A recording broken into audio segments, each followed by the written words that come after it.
நம்ம மேத்தப்பா வந்தாச்சு. இங்கே ஒரு போடியம் மாதிரி தெரியுது பார்த்தீங்களா? இந்த போடியமில் தான் பிளாக் தாஜ்மஹால் இருக்க வேண்டியது. 1983 ஒரு எக்ஸ்கவேஷன் பண்ணியிருக்காங்க ஆர்கியாலஜி டிபார்ட்மெண்ட். இந்த தாஜ்மஹாலுக்கு கீழே பாருங்களேன், யமுனா நதி ஓடிட்டுருக்கு. இப்போ நம்ம நடந்துட்டுருக்கோம் இல்லையா, இந்த ஸ்டைல் ஆஃப் கார்டன் வந்து பார்த்தீங்கன்னா பெர்ஷியன் ஸ்டைல் ஆஃப் கார்டன் சொல்லுவாங்க. ஆக்ராவில் ஒரு திருப்பதி.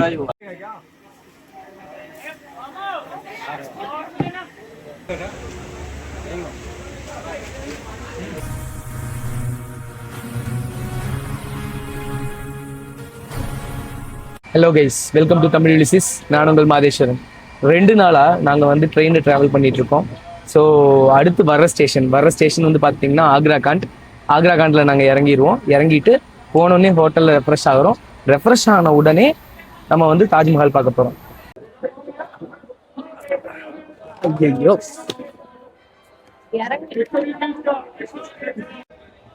வலது கால் எடுத்து வச்சு வரலான்னு பார்த்தேன், இடது கால் எடுத்து வச்சுட்டேன். உடனே இது உடஞ்சும் போச்சு. சரி வாங்க, ட்ரிப் எப்படி போகுதுன்னு பார்ப்போம். கெட்டதுலேயும் நல்லது என்னென்னா, அதை ஒருத்தர் ரெடி பண்ணி வேற தந்தான், அதுவும் 250 ரூபாய்க்கு. நாங்கள் வந்து சவுத் கேட் ரூட்டில் வந்து நடந்துகிட்ருக்கோம். ஸோ இங்கே தான் எங்கள் ஹோட்டல் இருக்குது. எங்களுக்கு நேர் ஆப்போசிட்டில் தான் தாஜ்மஹால் இருக்குது. நேராக பார்த்தீங்கன்னா ஒரு ஆர்ச் தெரியுதா, அந்த ஆர்ச்சுக்குள்ளே தான் தாஜ்மஹால் இருக்குது. அப்படியே வந்தால் இந்த பைக்கு நிற்குது இல்லையா, 2 பைக்கு, அதுதான் எங்கள் ஹோட்டல் ராஜ். வந்து ஹோட்டல் ரூமுக்கு வந்துட்டோம். இந்த ஹோட்டல் ரூம் பார்த்துட்டிங்கன்னா it's okay, comfortable for me. ரொம்ப அப்படி செம்மையாக இருக்கும் அப்படியெல்லாம் எக்ஸ்பெக்ட் பண்ண முடியாது. பட் ஆனால் நான் கொடுத்தது 600 ரூபாய்க்கு ஒரு நாள் ஃபுல்லாக தங்கணும் அப்படின்னா இந்த மாதிரி ஒரு ரூம் ஓகே தான். பத்தாவதுக்கு எங்களுக்கு அந்த காலத்து விண்டோ ஏசி இருக்குது, சில்லுன்னு தான் வருது. ஸோ கம்ஃபர்டபுளாக தான் இருக்குது. அண்ட் தென் ரெஸ்ட் ரூமுக்கு போகலாம். Rest room is also nice, ரொம்ப மோசம்லாம் இல்லை, இட்ஸ் ஃபைன் தான். ஸோ டே 1 வந்து என்ன, நாங்கள் 4 o'clock ஸ்டார்ட் பண்ண போகிறோம். ஈவினிங் 4 o'clock ஒரு 2-3 ஸ்பாட் கூட்டிகிட்டு போகிறேன் அப்படின்னு சொல்லிட்டு அந்த ஆட்டோ டிரைவர் சொன்னார். ஸோ டே 1 வந்து எப்படி ஸ்டார்ட் பண்ணணும்னு பார்க்கலாம். ஹோட்டலுக்குள்ளே பூந்தோடனே நமக்கு என்ன ஃபுட்டு தானே. ஸோ ஃபுட்டு ஆர்டர் பண்ணியிருந்தேன். இதுதான் வெஜ் ஃப்ரைட் ரைஸ். அப்படி இங்கே வந்துட்டிங்கன்னா இதுதான் எக் ஃப்ரைட் ரைஸ். கொஞ்சமாக சிறுசாக தெரியுது பார்த்தீங்களா, அதுதான் எக்கு. இதில் அந்த எக்கு இல்லை. ஸோ அவ்வளோதான் difference. But you see cost பார்த்துட்டிங்கன்னா வெஜ் ஃப்ரைட் ரைஸ் வந்து பார்த்திங்கன்னா 190 rupees, எக் ஃப்ரைட் ரைஸ் வந்து பார்த்திங்கன்னா 220 rupees. இதுக்கு வேர்த்தா அப்படின்னு கேட்டிங்கன்னா நம்ம ஊரில் இது வேர்த்தே கிடையாது. ஆனால் இங்கே ஒரு ஹோட்டலில் இட்ஸ் ஃபைன். டேஸ்ட் மட்டும் எப்படி இருக்குன்னு பார்த்துட்டு நான் சொல்கிறேன்.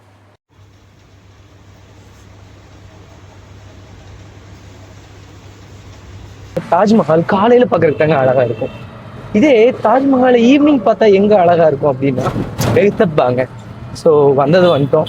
ஸோ எடுத்துனே மெஹ்தப்பா போயிடலாம் அப்படின்னு சொல்லிட்டு ஒரு எலக்ட்ரிக் ரிக்ஷா பிடிச்சி போயிட்டுருக்கோம். எங்கள் ஹோட்டல்லேருந்து மெஹ்தப்பா வந்து பார்த்தீங்கன்னா கிட்டத்தட்ட 10 கிலோமீட்டர்னு ரிக்ஷாக்காரர் சொல்கிறாரு. கிளம்பிட்டோம். இது கொஞ்சம் பயங்கரமாக தான் இருக்குது. ஆகிற ஷேக்கை பார்த்தா நீங்களே கண்டுபிடிச்சிருவீங்கன்னு நினைக்கிறேன். மெஹ்தப்பா வந்தாச்சு. இந்த மெஹ்தப்பா அப்படிங்கிறது வந்து என்னென்னா ஒரு பெர்ஷியன் கார்டன். இந்த கார்டன் வந்து பார்த்துட்டிங்கன்னா அப்படியே தாஜ்மஹாலுக்கு பின்னாடி யமுனா ரிவர் இருக்குது.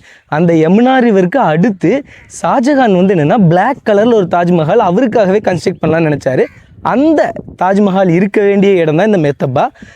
ஆனால் அன்ஃபார்ச்சுனேட்லி அது கட்டுறதுக்கு முன்னாடியே ஷாஜகான் வந்து என்னென்னா இறந்துட்டார். இந்த மெஹ்தப்பாவுக்குள்ளே என்ட்ரன்ஸ் ஆகிறதுக்கு 25 rupees சார்ஜ் பண்ணுறாங்க.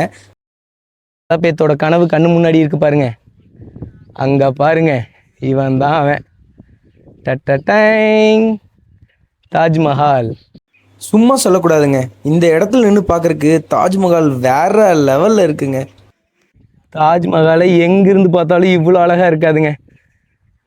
வேறு லெவலில் இருக்குது. ஸோ அப்படியே நான் ஃப்ரண்ட் கேமரா வரேன் பாருங்கள், செமையாக இருக்கா? This is Taj Mahal, simple of love. தொப்பி கூட பாருங்கள், சிவப்பு கலரில் போட்டிருக்கேன். இங்கே ஒரு போடியம் மாதிரி தெரியுது பார்த்தீங்களா, இந்த போடியமில் தான் பிளாக் தாஜ்மஹால் இருக்க வேண்டியது. ஆனால் வந்து என்ன, அதை கன்ஸ்ட்ரக்ட் பண்ண முடியல. ஹிஸ்டாரிக்கலாக இந்த பிளாக் தாஜ்மஹால் இருந்ததுக்கு ஏதாவது ஒரு ப்ரூஃப் இருக்கான்னு கேட்டிங்கன்னா இருக்குது.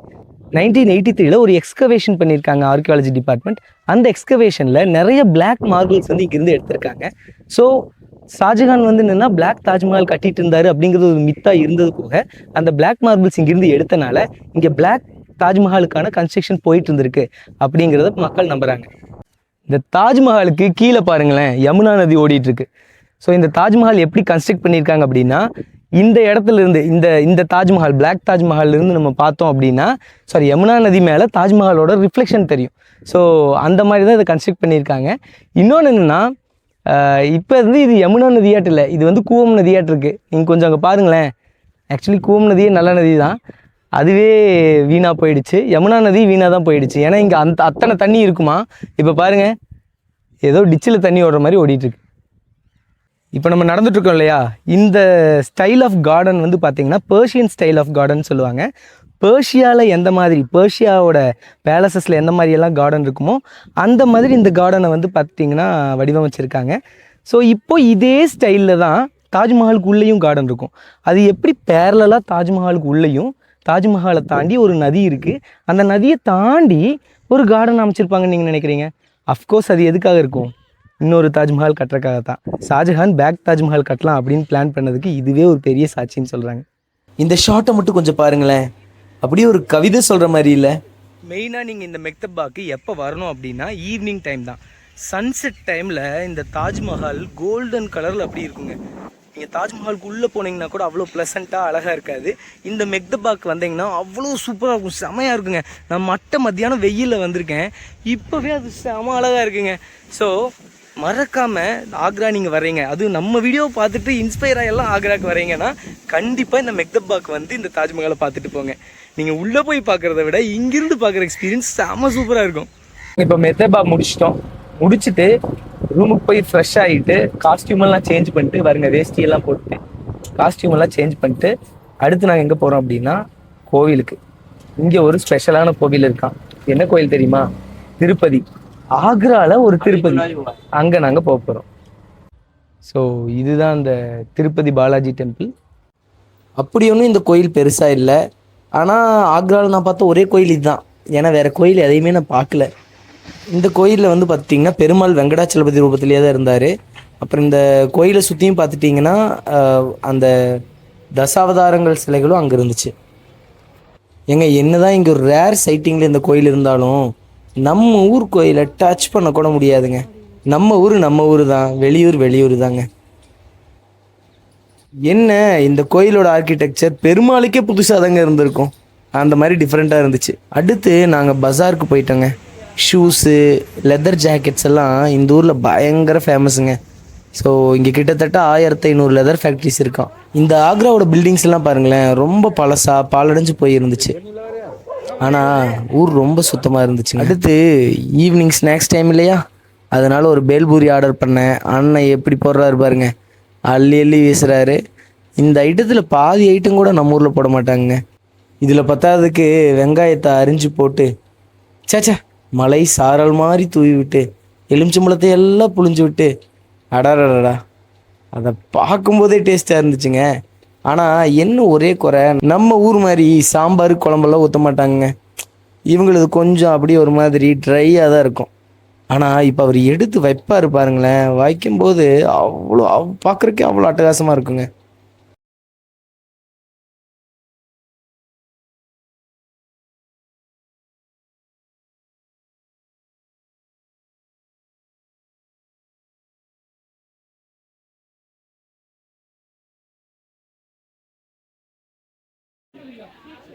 நமக்கு என்னமோ தெரியலைங்க, இந்த நார்த் இண்டியன்ஸ் பிடிக்குதோ இல்லையோ, நார்த் இண்டியன் டிஷ் எல்லாமே பிடிக்குங்க. இந்த பேல்பூரி இந்த மாதிரி ஏரியாவில் வந்து சாப்பிட்டா தான் அந்த நேட்டிவ் டேஸ்ட்டே உங்களுக்கு தெரியும். அப்புறம் வேணுங்கிற சொபினீர்ஸ் எல்லாம் பக்கத்தில் இருந்த கடைகள்லேயே வாங்கிட்டு நாங்கள் கிளம்பிட்டோங்க. சும்மா விடுவோமா, ஸ்நாக்ஸ் மட்டுமா சாப்பிடுவோம், அடுத்து ஹோட்டலுக்கு போவோமே. ஹோட்டலுக்கு போய் ஆலு பரோட்டா ஆர்டர் பண்ணோங்க. இதே ஹோட்டலுக்கு 10 வருஷத்துக்கு முன்னாடி எங்கள் அம்மா கூட வந்து ஆலு பரோட்டா சாப்பிட்ட ஞாபகம். அதனால் அதே ஹோட்டலுக்கு போனோம், ஆலு பரோட்டா ஆர்டர் பண்ணோம். போன தடவை ஊறுகாய் கொடுத்தாங்க, இந்த தடவை ஏதோ குருமா மாதிரி ஒன்று கொடுத்தாங்க. ஆனால் சொல்கிறக்கு இல்லைங்க, செம்ம டேஸ்ட்டாக இருந்துச்சு. அதுவும் என்ன 2 ஆலு பரோட்டா 150 ரூபாய்ன்னு சொன்னாங்க. But it's fine. ஸோ இந்த கேம் வெளியூர்னு வந்துட்டோம்னா நம்ம செலவையெல்லாம் பார்க்கவே கூடாதுங்க. அப்புறம் இதுதாங்க ஆக்ரா கி பேத்தா, ஷாஜகானுக்கு ரொம்ப ரொம்ப ரொம்ப பிடிச்ச ஸ்வீட். இதையும் சாப்பிட்டு கிளம்பிட்டோம். அவ்வளோதாங்க, நம்ம டே 1 வீடியோ முடிஞ்சிச்சுங்க. நாளைக்கு தான் ஸ்பெஷலான ஒன்று என்னென்னா, தாஜ்மஹாலுக்கு உள்ளே போய் பார்க்க போகிறோம். அதை நீங்கள் பார்க்கணுன்னா இந்த வீடியோக்கு லைக் பண்ணிவிட்டு இதுக்கு கீழே ஒரு கமெண்ட் பண்ணுங்கள். அதுக்கப்புறம் நம்ம சேனலை சப்ஸ்கிரைப் பண்ணுங்கள்.